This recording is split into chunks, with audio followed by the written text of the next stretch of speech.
बिस्मिल्लाहिर्रहमानिर्रहीम। अस्सलामुअलैकुम। आज की इस वीडियो के अंदर हम डिस्कस करेंगे प्रोनाउन को। प्रोनाउन एक ऐसा लफ्ज़ होता है जो कि हम नाउन की जगह पर, नाम की जगह पर इस्तेमाल करते हैं। तो डेफिनेशन क्या है? Pronoun is a word. Pronoun एक ऐसा लफ्ज़ है used in place of a noun जो कि हम एक नाउन या नाम की जगह पर इस्तेमाल करते हैं। मिसाल के तौर पर अगर आप अपना इंट्रोडक्शन दे रहे हैं तो आप पहले सेंटेंस में अपना नाम बताते हैं, लेकिन जो बाकी सेंटेंसेस होते हैं उनमें अपने नाम की जगह पर आप मैं का लफ्ज़ इस्तेमाल करते हैं। यानी कि आप अपने नाम की जगह पर एक वर्ड यूज़ कर रहे हैं, वो वर्ड कहलाता है प्रोनाउन। तो प्रोनाउंस कौन कौन से होते हैं? He, she, it, I, we, you, they वगैरह। अब एक प्रोनाउन जो है वो एक फ़िक्रे के अंदर 3 तरीके से इस्तेमाल हो सकता है। या तो वो सब्जेक्ट काम करने वाला होगा, या उसकी मलकियत बताई जा रही होगी, वो एज ए पोजेसिव केस इस्तेमाल होगा, या उसके ऊपर काम हो रहा होगा, वो एक ऑब्जेक्ट के तौर पर इस्तेमाल होगा। मिसाल के तौर पर फ़िक्रा है मैं खाना खाता हूँ, तो इस फ़िक्रे के अंदर मैं का जो वर्ड है ये काम करने वाले के तौर पर यानी कि सब्जेक्ट के तौर पर इस्तेमाल हुआ है, तो इसके लिए हम सब्जेक्टिव केस इस्तेमाल करेंगे।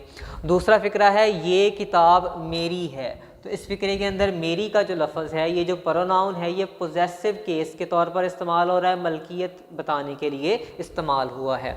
आखिरी फ़िक्रा है उसने मुझे 100 रुपये दिए, तो यहाँ पे मुझे का जो लफ्ज़ है ये प्रोनाउन है और ये ऑब्जेक्ट के तौर पर इस्तेमाल हो रहा है, तो इसके लिए हम ऑब्जेक्टिव केस इस्तेमाल करते हैं। तो एक प्रोनाउन 3 तरीके से फ़िक्रे में इस्तेमाल हो सकता है, या वो काम करने वाला होगा, या मलकियत बताई जा रही होगी, या उसके ऊपर काम हो रहा होगा।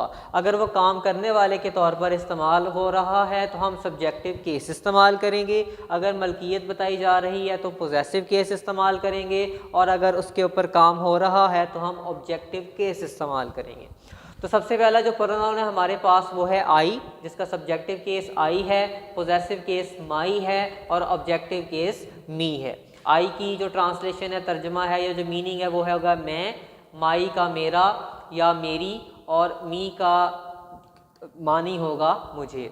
उसके बाद जो नेक्स्ट प्रोनाउन है वो है वी, इसका पोजेसिव केस होगा आर और ऑब्जेक्टिव केस होगा अस। उसके बाद है यू, इसका पोजेसिव केस होगा यूर और ऑब्जेक्टिव केस होगा यू।